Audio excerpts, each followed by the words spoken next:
Turn to Proverbs 10 and verse 4. I'm going to plan to cover 2 verses tonight. And I do have a lot, so I'm going to try not to chase rabbits and elaborate too much. Although I don't want to go fast, because that's always turns out badly usually when you try to go fast, or quickly, I should say. So anyway, Proverbs 10 and verse 4 says, "He becometh poor that dealeth with a slack hand, but the hand of the diligent maketh rich." So we're going to look at that first part. He becometh poor that dealeth with a slack hand. Now I've taught you different times how to get wealth and to be wealthy, and tonight I'm going to teach you how to be poor, how to get poor specifically.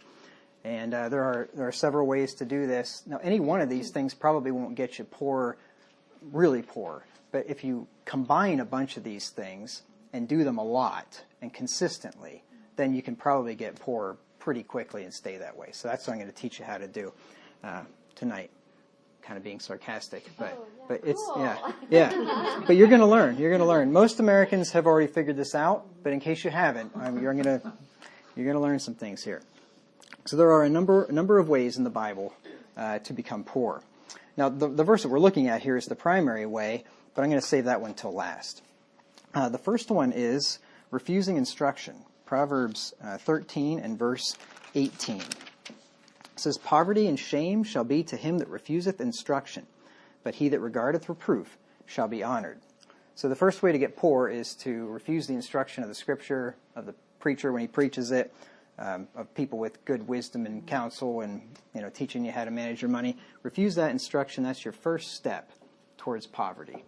And usually that's why children start out poor, because they start out refusing instruction. They get that one figured out pretty well. Then secondly, it's following the advice or example of stupid people. Proverbs 28 and verse 19. "If you're afraid you might make it to the end of your life with too much money, you can start following the advice of stupid people, and that'll probably clear up that problem you potentially might have." Proverbs 28:19 says, "He that tilleth his land shall have plenty of bread, but he that followeth after vain persons shall have poverty enough." So start, following the advice and the counsel of your buddy that dropped out of high school, and people like that. Latch on to every get-rich-quick scheme. Listen to the guy that's got the best stock picks that's going to get you rich, and make sure to put all your money into those stock picks. When you do things like that, you will be well on your way to poverty. And then having a lack of judgment. That's the third thing that you want to do. This one's good because it'll help you do the rest of them. So if you can have a lack of judgment, then you'll be able to implement the rest of these things a lot better. So maybe this is the first one you should do. Proverbs 13 and verse 23 says, "Much food is in the tillage of the poor, but there is that is destroyed for want," that is lack, "of judgment." The problem with poverty in most of the world is not that there's a lack of food, right, or a lack of tillable soil. It's a lack of judgment, usually among the political elite that end up destroying the country through their policies. That's what causes most starvation. Number 4 would be loving pleasure and having expensive taste. This will get you on the way to poverty as well. Proverbs 21 and verse 17.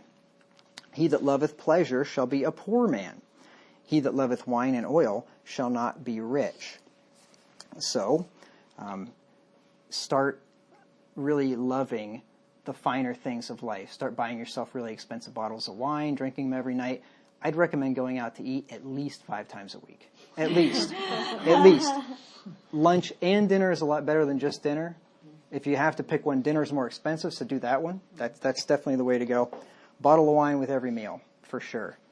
Get the appetizer and the dessert, definitely. You don't want to forget that. Fine taste. Make sure you drive in nice, big, brand new luxury vehicles. But your wife should have one too. And that, and then this will tie into the next one. Make sure you finance them. Paying cash is the dumbest thing you can possibly do. If you want to get poor, stop paying cash for things. Really bad idea. That's the next one. Going into debt. This is essential. Proverbs 22 and verse 7. "Only fools save for things." Like if you want to go into poverty, don't be one of them. "The rich ruleth over the poor, and the borrower is servant to the lender. See, the poor guy is the lender. So if you want to get poor, go into debt as much as possible. Now, a good way to start would be right out of high school, go to college, but for a worthless degree. Don't get a degree that's actually going to pay it off. You want to get something, gender studies or history or something like that. Get at least a 4-year degree. A bachelor or a master's is better because that costs more. It takes more time. You want to go to an elite school if possible. Don't go to one of these state schools. Go to an elite school. If you can rack up at least $100,000 in debt in 4 years, that's preferable. I mean, some places you could probably even do better. Make sure you take out loans for all of it. Definitely. Pastor Wagner, I'm starting to get confused right now. Yeah, well, I'm teaching you how to get poor. The next thing you want to do is while you're still in college, buy yourself a new car and make sure you finance it. And then as soon as you get out and get that first job, if you manage to get one, then buy a house. But buy the biggest house you can find. I mean, if they'll loan you $200,000, do it. If they'll loan you more than that, do it. The biggest house you can possibly find, but take out a 30-year mortgage. None of these 10 or 15-year mortgages, get it paid off quickly. 30-year mortgage, make sure you pay the maximum amount of interest possible. Biggest loan you can. Now, here's another trick. Once you do that, then start refinancing it every opportunity you get. But you don't refinance it for less years. Refinance it for 30 more years. And that way you'll keep extending out the 30 years, and you'll pay on that thing until the day you die. And you'll pay a lot more interest that way. It'll be way more expensive. And then you can take out what are those home loans? Home equity loan. Yeah, that's a good one too. So take out all the equity in the house. You probably don't have any to start out with, but take out as much as you can at the highest interest rate you can, and then buy a bunch of consumer junk that you don't need. You can pay all the interest. Fill that house with new furniture, but you want to. Here's the thing though, put it on a credit card. And you want to get one of those credit cards that's those 18 or 20% cards. If anything lower than that, your chances of abject poverty are going to go lower and lower. So you want to get those high interest rate ones. And here's the real kicker. Make the minimum payment. So do $20 a month, whatever you can do. That will guarantee you to be a debt slave the rest of your life. So just some pointers. You want to do that. Make sure, like I said, you want to buy a new car as often as possible and finance that thing. Get a good interest rate on it. And by a good one, I mean a high one. The highest one you possibly can. Put nothing down. Down payments is a dumb idea. Get as much loaned out as you can. Extend the loan out to 7 years if possible. And that way, by the time you pay it off, it'll be time to buy another one on a loan. And you can keep paying interest. So you can pay interest for the rest of your life on the house and the car and all this stuff. So there are ways to get poor. I mean, it's kind of difficult. It's counterintuitive, but if you put these things into practice, they will help. The next one is hasting to be rich. So if you want to get poor, set your mind on getting rich and getting rich fast, and that will get you poor. You'd think it would get you rich, but if you want to get rich fast, that'll make sure you get poor because you'll cut corners, you'll do all kinds of unethical things. And you'll invest in all kinds of dumb things like get-rich-quick schemes. That'll get you poor quickly, too. Proverbs 28 and verse 22 says, "He that hasteth to be rich hath an evil eye, and considereth not that poverty shall come upon him." So, yes, wanting to get rich quick will make you poor quickly. And then here's one that you wouldn't think would be the case. But if you want to get poor, be cheap and stingy. You think, well, that'll probably get me rich because if I'm cheap and stingy, I'm not going to spend much money. But the Lord has a way of making people that are cheap and stingy poor. So if you want to get the Lord working for you, be cheap and stingy, then He'll make sure you're poor. So that'll help too. Proverbs 11 and verse 24. Proverbs 11 and verse 24, it says, "There is that scattereth and yet increaseth, and there is that withholdeth more than is meet, but it tendeth to poverty." So this tells us that the guy that scatters, he's generous. He actually increases. But the guy that withholdeth more than is meet, he wants to keep it all for himself, he comes to poverty. So it's important to be cheap and stingy if you want to be poor. Now I'll just give you a real simple example of frugality, frugality is a really bad idea, right? If you want to be poor, don't be frugal, for goodness sakes. But the difference between frugality and being cheap and stingy is For instance, somebody that's frugal would limit the amount of times they go out to eat. They might go out to eat once in a while, but they're going to limit it. They're not going to go out every night of the week or something. Somebody that's cheap and stingy, when they go out to eat, gives a lousy tip. You see, that's the difference between cheap and stingy and frugal, right? So you want to be cheap and stingy, and stay away from the frugality. But the best way to get poor is what this verse is teaching us here, and that is to be lazy. There's a thing in the Bible, and I don't know if this is absolutely true or not. People make something of it. It's called the law of first mention. I don't know if you've ever heard of this or not. Dimension. The law of first mention. Mention. Yep. So they'll say the first place a word is used in the Bible often has some significance, and it kind of sets the stage for how the word is used throughout the rest of the Bible. Whether it's true or not, I don't know. I haven't done a study on that. But if it's true, this is the first place the word poor is used in the book of Proverbs, and therefore, by that law, this would be the primary cause of laziness, of poverty, is laziness. So this one here will just exacerbate all the rest. So if you can be lazy and not work and all that, and then do the rest of these things on top of that, you'll be guaranteed to get yourself into poverty. Poor, it says there is that becometh, or he becometh poor that dealeth with a slack hand. Poor is having few or no material possessions. Wanting means to procure the comforts or the necessities of life. Needy, indigent, destitute. Specifically, in legal use, it's so destitute as to be dependent on gifts or allowances for subsistence. In common use, expressing various degrees from absolute want to straitened circumstances, or limited means relatively to station, as, quote, a poor gentleman, a poor professional man, clergyman, scholar, clerk, etc. So basically the word poor can mean like absolute poverty, we have nothing, or it could be a relative thing, like, oh, that he's a poor lawyer, he only lives in a $400,000 house, right? He's a poor doctor, he only drives a Mercedes instead of a Bentley, or that. So it could be relative as well. So he that becometh poor dealeth with a slack hand. Now to deal is to take part in, have to do with, occupy oneself, do business, act. So when you deal, it's what you're occupying, what you're doing. And then specifically, when it comes to financial matters, it's to carry on commercial transactions, to do business, trade, traffic with a person in an article.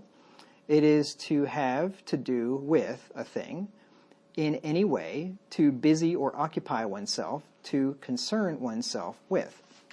So he that dealeth with a slack hand, in other words, he that uses a slack hand in his business and whatever he does, he will come to poverty. He becometh poor. Slack, when you're speaking of persons, is lacking in energy or diligence, inclined to be lazy or idle, remiss, careless, negligent, or lax in regard to one's duties. So he that deals with a slack hand, according to this definition, is lazy, careless, negligent, and lax in his business, or whatever he occupies himself. So this is a sure way to come to poverty, is just to be lazy and not do anything. Because, most people aren't just going to hand you money for doing nothing, right? You got to work for it. So if you want to become poor, just do nothing. You've probably heard the term slacker. That guy's a slacker, right? He becometh poor that dealeth with a slack hand. The slacker lacks energy and diligence and works only half-heartedly. And this is one thing that just drives me crazy when I see people working whatever their job is or whatever they're doing, and they're just doing it lackluster, and they're doing it slowly, and they're just moping around. That's what they do. Everything they do slowly. It's like Paul said of the Cretans, they were slow bellies, right? They're just lazy, and I can't stand that. I hate that. Such a lazy man will become poor, and he will have few or no material possessions. He'll lack the means to procure the comforts and necessities of life, and will depend on others to take care of him. And I just basically put all the definition right into that verse there. Such a man's poverty will come unexpectedly and forcefully. He's not going to realize it's coming, and then all of a sudden it's going to hit him like a ton of bricks.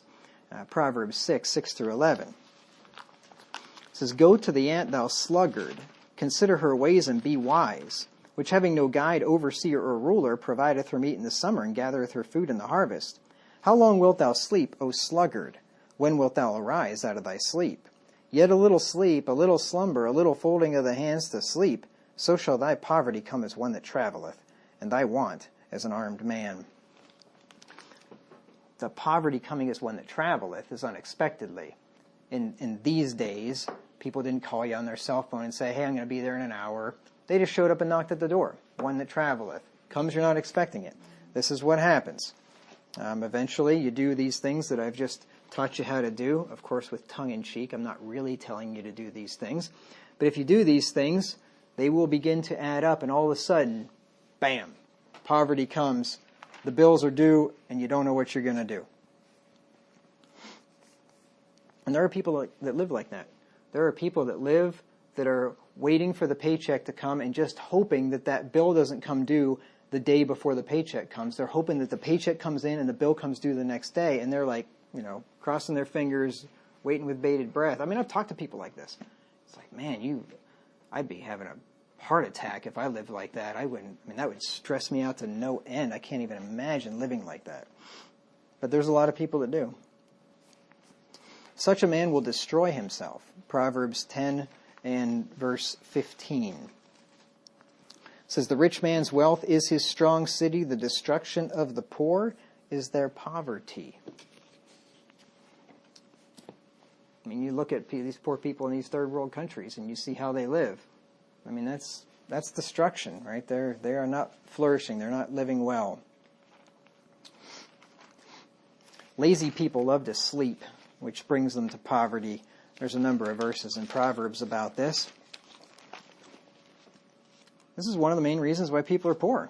They're just lazy. They don't do anything. They just sleep all day. Right? Proverbs 20 and verse 13. Love not sleep, lest thou come to poverty. Open thine eyes, and thou shalt be satisfied with bread. Just get up. Go do something. Go work somewhere. Do something, and you'll have bread.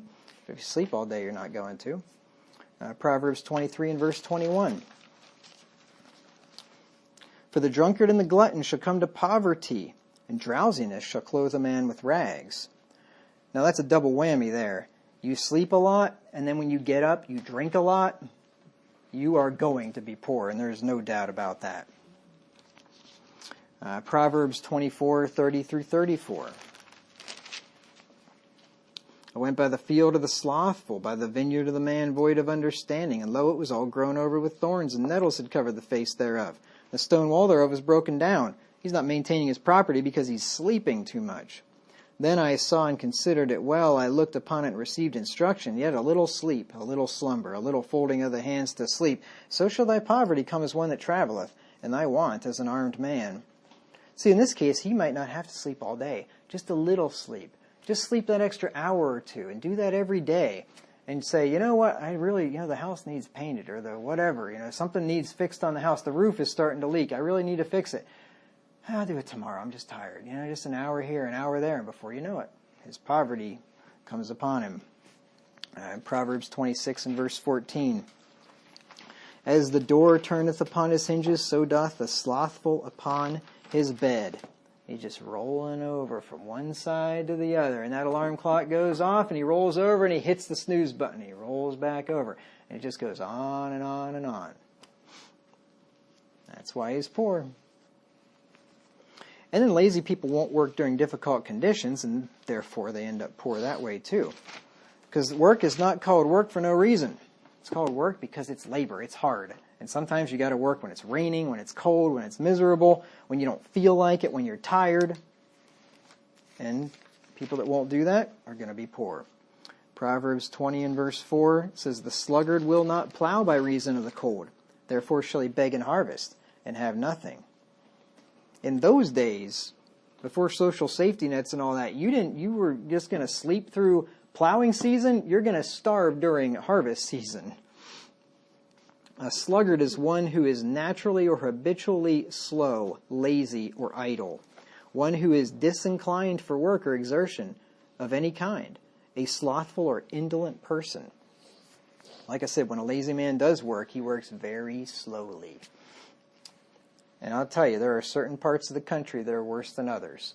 I've worked in plants, Procter & Gamble plants, P&G plants, dog food plants, in the north and in the south, in Ohio and in North Carolina. No comparison. Same plant, same company. In the north, they work and they get stuff done. In the south, they sit around in the break room. You're trying to start up a product line. Up there, those guys are Johnny on the spot. What's next? What's next? What's next? Down south, hey, where are you at? Oh, I'm in the break room. Be there in 15 minutes. There's a difference in work ethic. And that also corresponds to a difference in wealth. There's a reason why the South is poorer than the North. There's a reason why Mississippi is so poor and other states like that. It's called a work ethic. That's one of the reasons anyway. Another thing about lazy people is they waste food and other material and will therefore become and remain poor. So here's another way. If you want to get poor, just be wasteful. Don't be resourceful with your stuff. Don't try to make it last longer. Don't appreciate what you have. Throw food away, that kind of thing. Proverbs 12 and verse 27 says, "The slothful man roasteth not that which he took in hunting, but the substance of a diligent man is precious."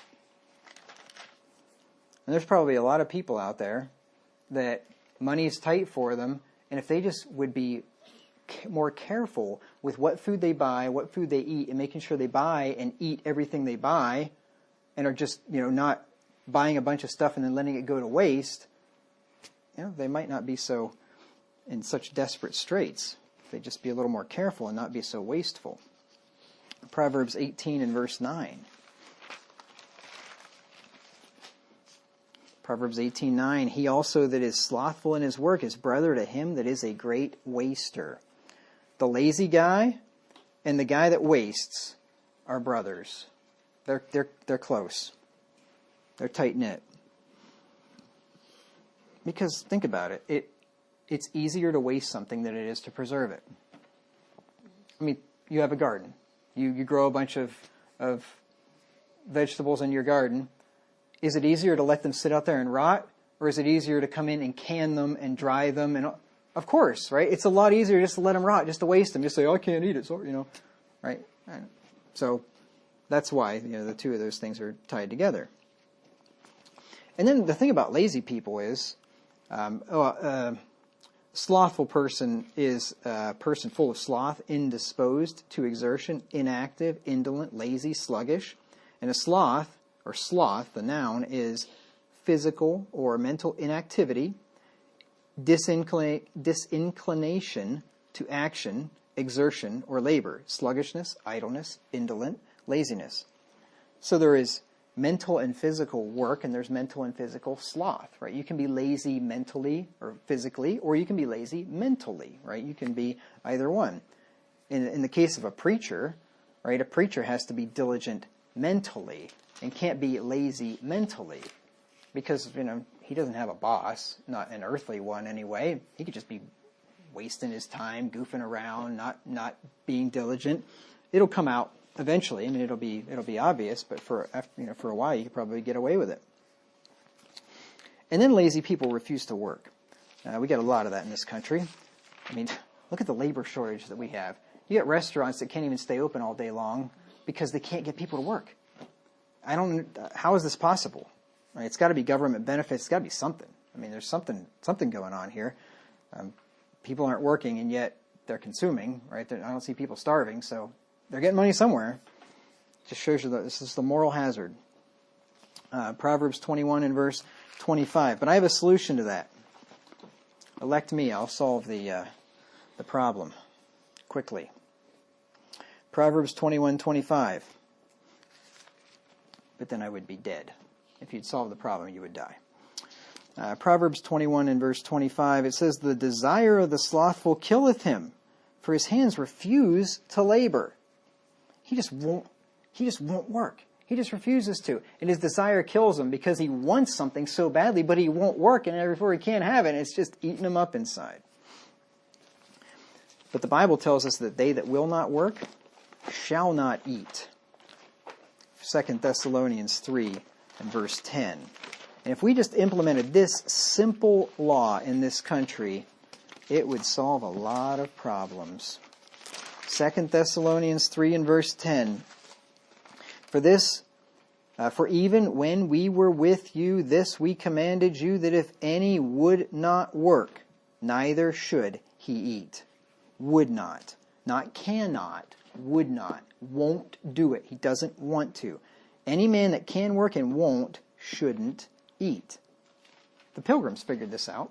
When they first came over here, they were going to have some communal system where everybody worked and everybody brought in the food and then it was all distributed evenly. And when they almost starved the first year, they say, nope, that's it, every man for himself.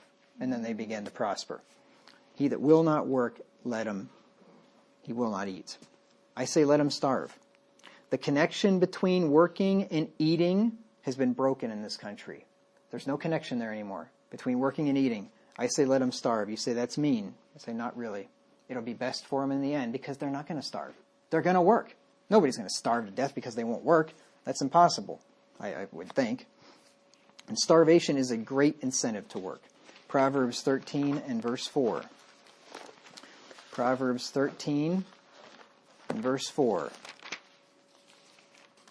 Now, if you implemented this in the short term, you're going to have to greatly increase your police presence because there's a lot of people that would rather steal than work. Right? So if you took away all the welfare, then you're going to have to start protecting your property for a while. But you'd have the money to do it. Yes, well, you wouldn't be funding this enormous Leviathan government. Furthermore, pass the law, you don't work, you don't eat, and the law that if anybody tries to break into your house and rob you, you can kill them. And then those two laws together would solve a lot of the problem. Proverbs 13 and verse 4. Says, the soul of the sluggard desireth and hath nothing, but the soul of the diligent shall be made fat.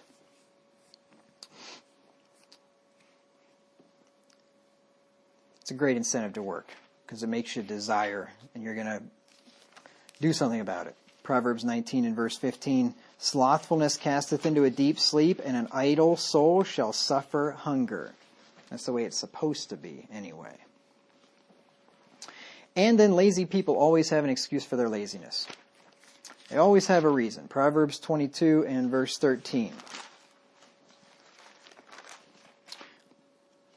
Proverbs 22:13, the slothful man saith, there is a lion without. I shall be slain in the street. I can't go to work. It's dangerous out there. There's a lion in the street. I can't go to work. There's a snowstorm. There's snow on the road. It's ice storm. There's ice on the road. It's too dangerous. It's cold out there. It's below zero. What happens if my car breaks down? I freeze to death. It's too dangerous to go to work out there. I mean, there's crime down there in the city. What if I go down there and park my car somewhere and walk into work? Somebody could kill me. It's dangerous. I can't go to work. They've always got an excuse. Proverbs 26 and verse 16. You could have 7 men go up to some guy that refuses to work and give him 7 reasons. Each of them could say, hey, you ought to get to work. And he's going to have 7 excuses. He's going to have a reason every time why he shouldn't do it. Proverbs 26 and verse 16. The sluggard is wiser in his own conceit than 7 men that can render a reason. All right, so there's how to get poor. And then the second part of the verse says, but the hand of the diligent maketh rich. I'm not going to spend as long on this section. I've talked about this before. But this second clause is connected to the first clause by the word but, which is a contrasting conjunction. Right? He becometh poor that dealeth with a slack hand, but the hand of the diligent maketh rich. Whereas a lazy man will become poor, a diligent man will make himself rich. Diligent, when we're speaking of persons, is constant in application, persevering in endeavor, assiduous, industrious, not idle, not negligent, not lazy. Just the opposite of the sluggard, the slothful man that we were looking at a minute ago. My wife just asked me the other day, what kind of a person do you admire? And I said, somebody that is diligent, industrious, and wise. What did I say? Has principles. Has principles. Well, I'll add 4 then. Wise and has principles. I really admire people that are diligent, people that are hard workers.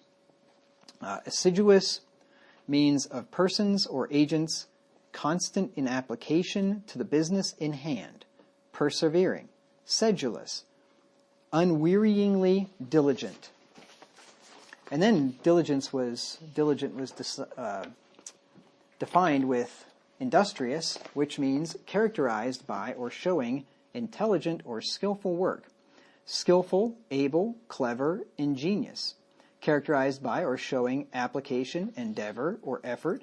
Painstaking, zealous, attentive, careful. So somebody that takes their work seriously. They work hard at it. They're zealous for it, attentive to it. A person like that will be rich. And there's a couple of caveats there, and I will give those to you here in a second. Rich, when we're speaking of persons, is powerful, mighty, exalted, noble, great. Now that's the primary definition, and that's not usually what we think about when we think of rich. But if you think about it, most rich people are powerful, mighty, exalted, noble, maybe, great, in the world's eyes anyway, but definitely mighty and powerful, and exalted in the eyes of men, no doubt about it. But rich, as we think about it, it's number 2, having large possessions or abundant means, wealthy, opulent. Now, the definition of rich is not virtuous, righteous, right? Things like that. There's lots of people that are powerful and mighty that are not good people, but they do have a lot. So, if you put all those definitions together, here's what the verse is saying. A man who works at whatever he does with constancy, persevering in his endeavors, painstakingly, zealously, attentively, and carefully, will be a wealthy man of abundant means if, here's the two caveats, if he is humble and fears God, and if God blesses his efforts. Okay? Give you that verse. Proverbs 22 and verse 4. A couple of caveats, because there's plenty of God's children that are poor. Blessed are the poor, for theirs is the kingdom of heaven. Right? There's nothing wrong with being poor if you are a diligent worker, and that's just your lot in life to be poor. If you didn't do anything to cause that, there's nothing wrong with being poor. It's ignominious if you're poor because of your own doing. But there's nothing wrong with being poor if it's just God's will for your life, and that is His will for some people's lives. Proverbs 22 and verse 4, by humility and the fear of the Lord are riches and honor and life. So you got to be humble, first of all.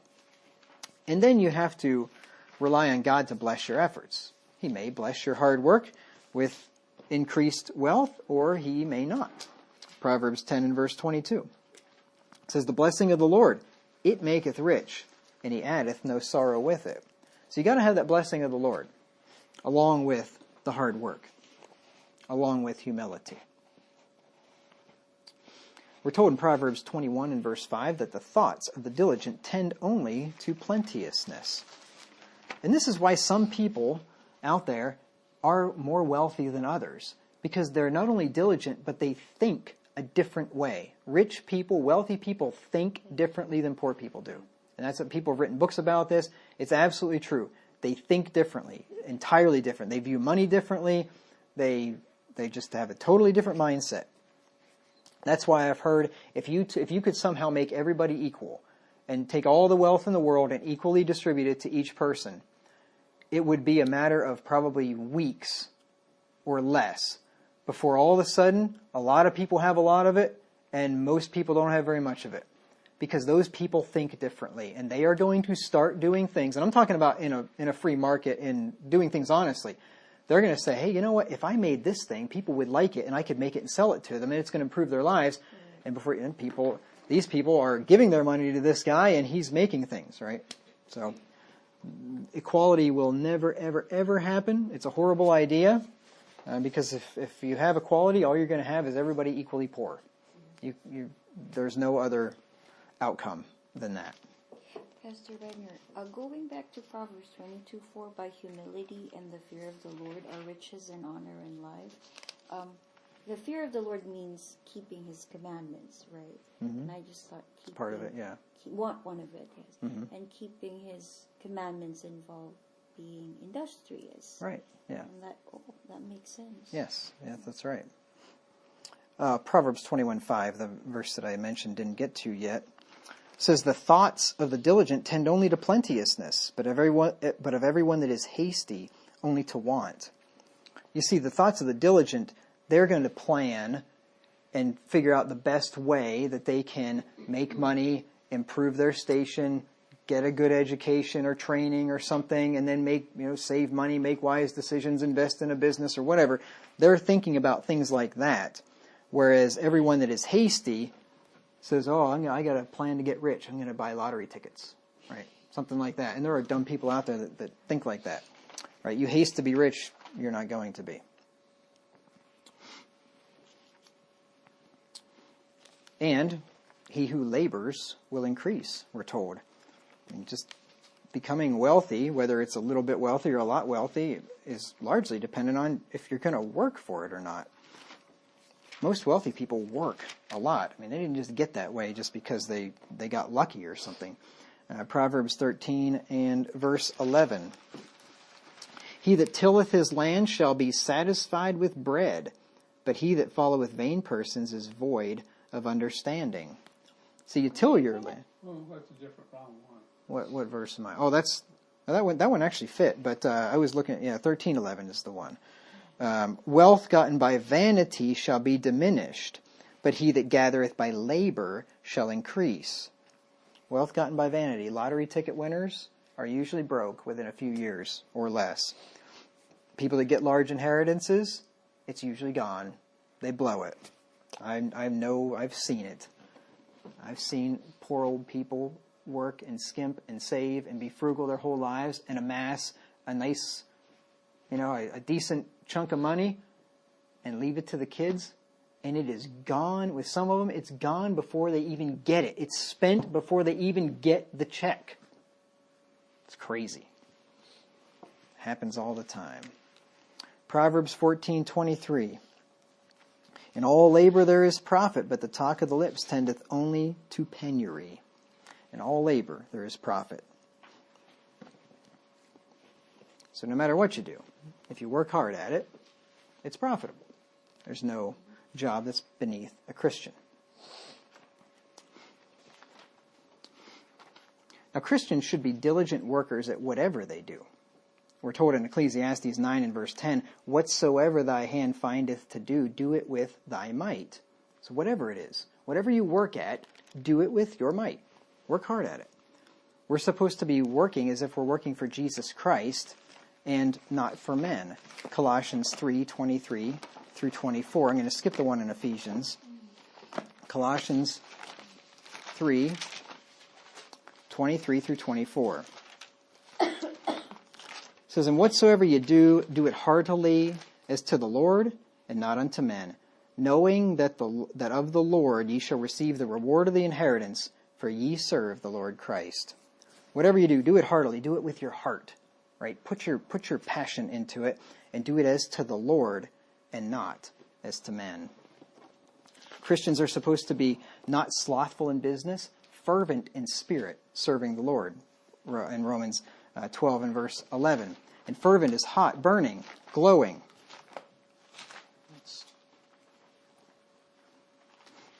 I had to take care of an ant there.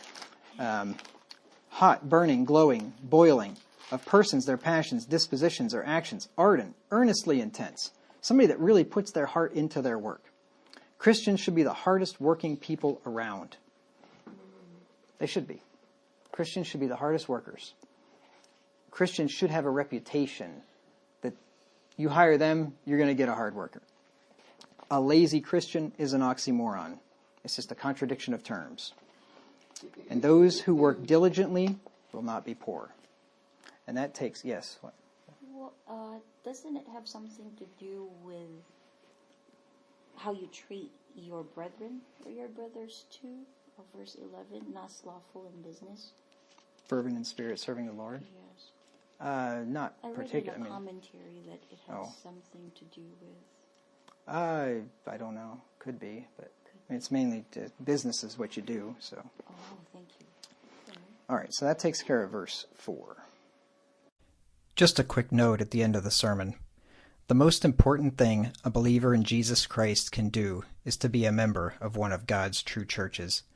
If you're not already a member of one, go to pastorwagner.com/churches to see if there is a true church or other believers of like faith near you. That's pastorwagner.com/churches.